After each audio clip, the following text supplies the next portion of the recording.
মারে, তুই ঘরে যা। এই কাঠ ফাটা রোদে কাজ করা কি তোর সাজে? আমি একাই সবটা চাষ করে নেব। এইটুকু তো জমি, তারপর পানি দিয়ে কাদা করে একে একে ধান গাছগুলো সব পুঁতে দেব, বুঝলি? না বাবা, তোমার শরীরটা তো ঠিক যাচ্ছে না। তোমাকে একা একা এত হাড় ভাঙা খাটুনি কেমন করে করতে দি বলো তো?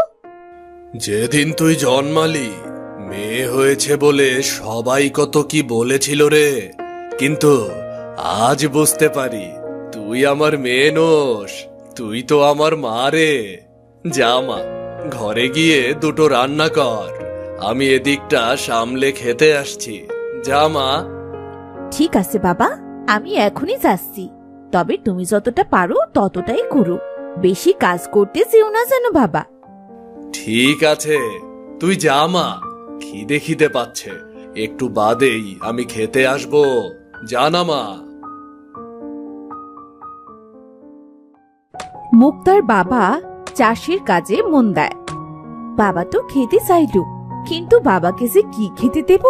ঘরে মাত্র কটা চালই তো আছে, কোনো আনাজ তো নেই। শুকনো ভাত সারাদিন খাটাখাটুনি করে কি মুখে রোসে?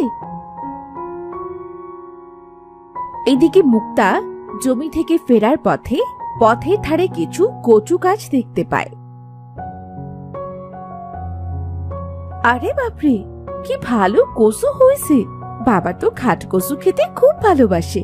আমি বরং একটা বড় দেখে কচু নিয়ে যাই, মজা করে রান্না করে বাবাকে খেতে দেই।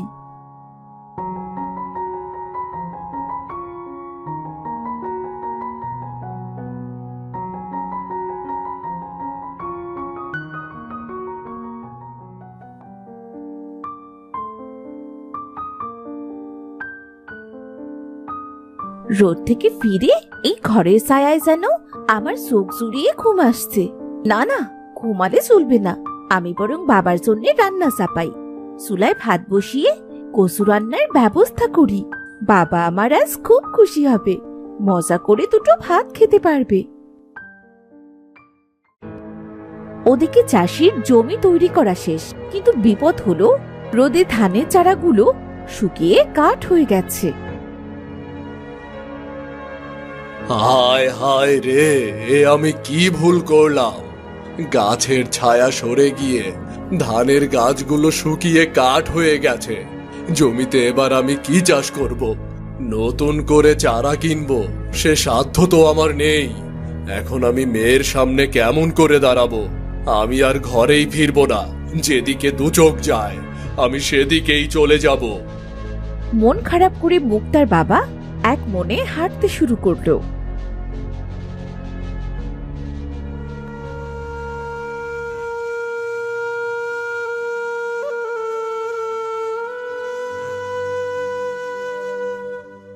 হাঁটতে হাঁটতে সে একটি গাছের নিচে বসে কাঁদতে শুরু করলো। হায় হায়, এ আমার কোন পাপের সাজা দিলে বিধাতা! এবার আমি কোথায় যাব? মা মরা মেয়েটার মুখে দুটো খাবার দিতে পারি না, এবার যে খাবারের জোগাড়ও কেড়ে নিলে। কেন এমন করলে বিধাতা? ওদিকে সময় পেরিয়ে গেল, তবুও মুক্তার বাবা ফিরে এলো না। বাবা এতক্ষণ জমিতে কি কাজ করছে? আমার তো রান্না শেষ হয়ে খাবারও সব ঠান্ডা হয়ে গেল। দেখি তো গিয়ে, কাজ পাগল মানুষটা হয়তো জমিতেই মুখ গুজে পড়ে আছে। আমার বাবাটা না মনে হয় কখনোই বড় হবে না।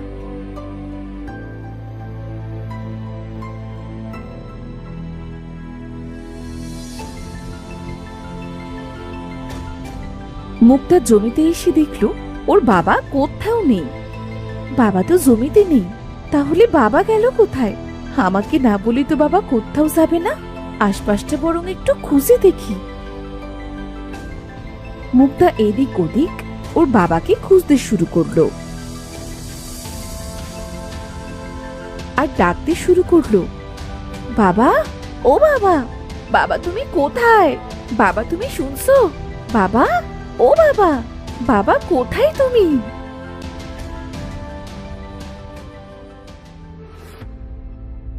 কিছু দূর এগিয়ে গিয়ে দেখলো একটি গাছের নিচে বসে মুক্তার বাবা কাঁদছে। সব শেষ হয়ে গেল, সব নষ্ট হয়ে গেল রে, সব শেষ হয়ে গেছে। বাবা, তুমি এখানে বসে কাঁদছো কেন? কি হয়েছে বাবা?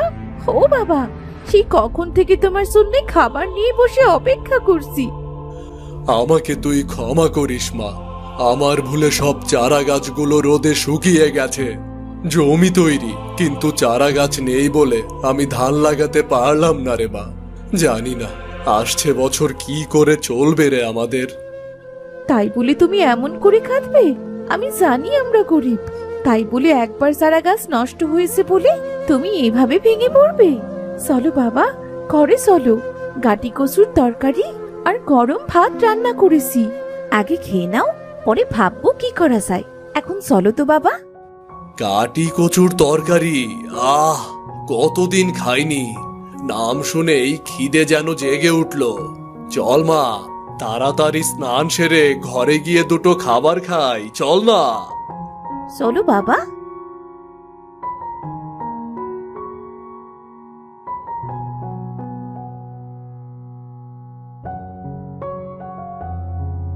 মুক্তা তার বাবাকে নিয়ে ঘরে এলো। মুক্তা খাবার নিয়ে বারান্দায় এলো। আহ কি ভালো গন্ধ বেরিয়েছে রে মা, ঠিক যেন আমার মায়ের হাতের রান্না। আহ, আমার মা যেদিন গাটি কচুর তরকারি রাঁধতো সেদিন আমাদের ঘরে আনন্দ বয়ে যেত রে মা। হয়েছে হয়েছে, এত তোমার মায়ের প্রশংসা করতে হবে না।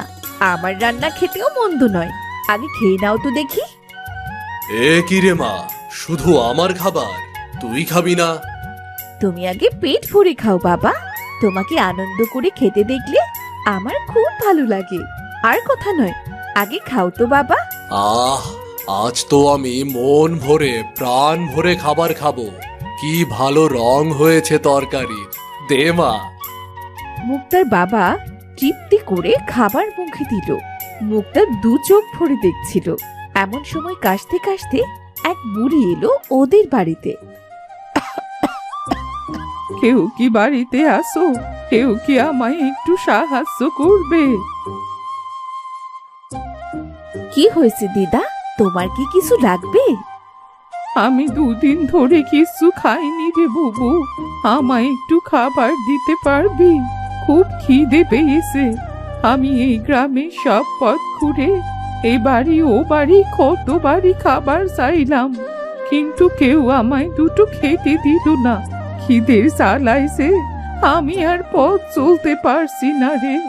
দিবি, আমায় দুটো খেতে দিবি? কেন দেব না, নিশ্চয়ই দেব। তুমি বসো, আমি এক্ষুনি তোমার জন্য খাবার নিয়ে আসছি। তবে বেশি কিছু নেই গো দিদা, সামান্য ভাত আর গাটি কচুর তরকারি আছে, খাবে তো? কেন খাবো না রে বুবু, তুমি সামান্য পান্তা দিলেও তৃপ্তি করে খেতাম। মুক্তা একটি থালায় একটু ভাত আর একটু তরকারি এনে বুড়িকে খেতে দেয়।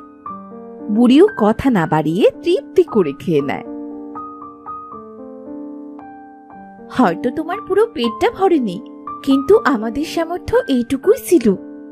তুমি কত যত্ন করে খাওয়ালে, পেট ভরবে না কেন? পেট মন দুটোই ভরেছে। আহা, কি ভালো রান্নার হাত তোমার, কিন্তু তোমার মুখটা অমন শুকনো কেন? আমি কি তোমার ভাগের খাবার খেয়ে নিয়েছি? না গো দিদা, আজ আমি দুমুঠো চাল বেশি নিয়েছি। ও নিয়ে তুমি ভেবো না, আসলে আমাদের জমি তৈরি আছে, কিন্তু টাকার অভাবে ধানের চারা কিনতে পারছি না, আর এই নিয়ে বাবা বড্ড চিন্তা করছে। ধান তো প্রতি বছরই চাষ করো, কিন্তু দুবেলা পেট পুড়ে তোমাদের খাওয়াই তো জোটে না। এবার না হয় অন্য কিছু চাষ করো।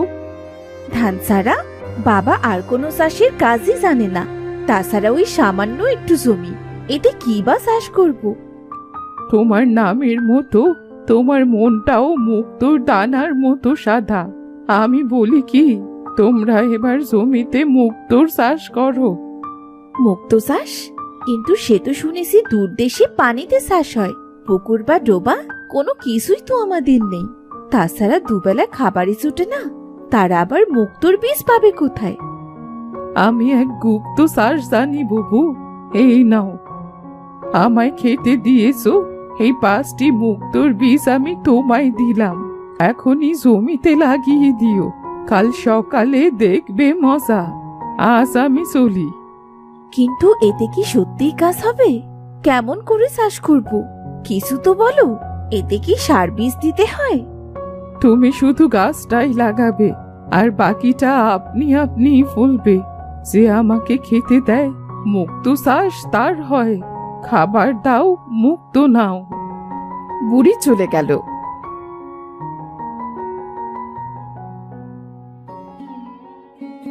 মুক্তা এদিক ওদিক তাকিয়ে কি যেন ভাবলো। তারপর সে জমিতে গিয়ে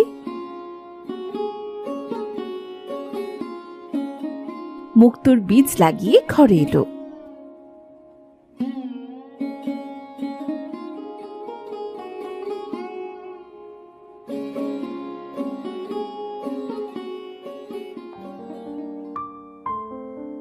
এই ভর সন্ধেতে কোথায় গিয়েছিলি রে মা? সারাদিন তো কিছুই খেলি না। তোর কি খিদে পায় না? আলো যে নিভে গেল। তুমি যাও বাবা, তুমি বিশ্রাম নাও। আমিও হাত মুখ ধুয়ে ঘুমিয়ে পড়ি। কাল সকালে আবার অনেক কাজ আছে।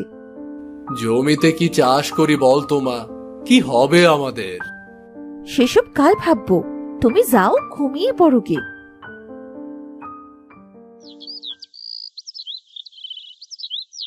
পরদিন সকালে বাবা, বাবা এখনো ঘুমোচ্ছ? আমি বরং জমিতে যাই, গিয়ে দেখে আসি বুড়ি দিদার কথা সত্য হলো কিনা।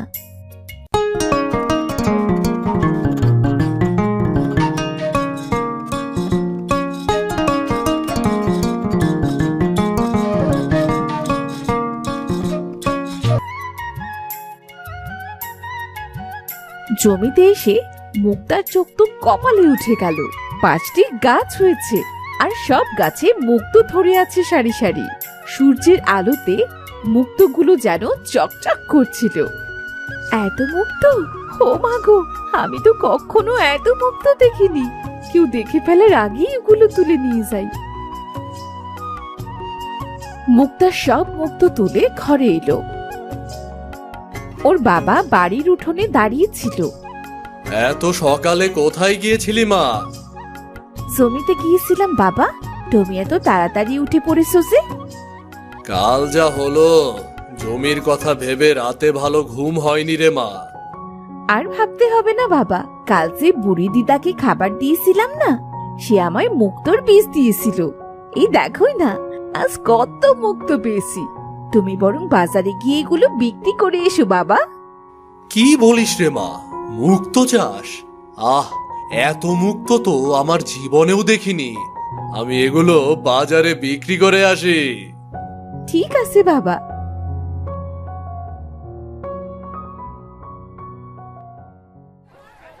মুক্তার বাবা মুক্তোগুলো বিক্রি করে অনেক টাকা পেল। সে কিছু বাজার আর মুক্তার জন্য উপহার কিনে বাড়ি ফিরে এলো। মা মুক্তা, ও মা, কোথায় গেলি রে? এসেছো বাবা? সব মুক্তো বিক্রি হয়ে গেছে? হ্যাঁ রে মা, দেখ না কত টাকা পেয়েছি। বাজারে মুক্তোর খুব দাম। এই নে মা, বাজার এনেছি। এত বাজার? আমরা তো মাত্র 2 জন মানুষ বাবা। কোনো অসহায় কেউ এলে খালি হাতে ফেরাস না মা। ঠিক বলেছো বাবা। তুমি টাকাগুলো যত্ন করে জমিয়ে রাখো, আমি রান্না করতে যাই। মারে, এটা তোর জন্য। বাবা হয়ে তো তোকে কিচ্ছু দিতে পারিনি, তবে আজ এনেছি। আমি জানি তোর নাক ছাবির কত শখ। বাহ, এটা তো খুব সুন্দর। আমার খুব পছন্দ হয়েছে বাবা।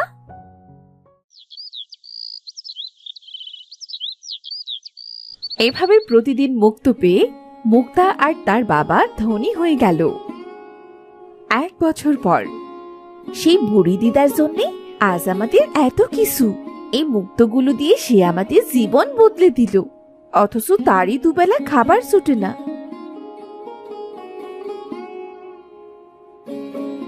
কি রে মেয়ে, তুই কি আমার কথা ভাবছিস? দিদা, তুমি তুমি এতদিন কোথায় ছিলে? আমার আবার থাকা ঠিক আছে রে বুবু। তা মুক্ত চাষ কেমন চলছে তোর? খুব ভালো চলছে। এখন তো আমাদের সুদিন এসেছে। তুমি বাকি দিনগুলো না হয় আমাদের সাথেই কাটাও দিদা। না রে, আমায় যে যেতে হবে। আমি হলাম নিয়তি। সময়ের সাথে যারা বদলায় না, আমি তাদের মধ্যেই থাকি। কখনো লোভ করো না। যদি লোভ করো, সেই দিন তোমার সুদিন হারিয়ে যাবে। ঠিক আছে দিদা, আমি তোমার কথা মনে রাখবো সব সময়। তুমি ভালো থেকো দিদা। বিদায়।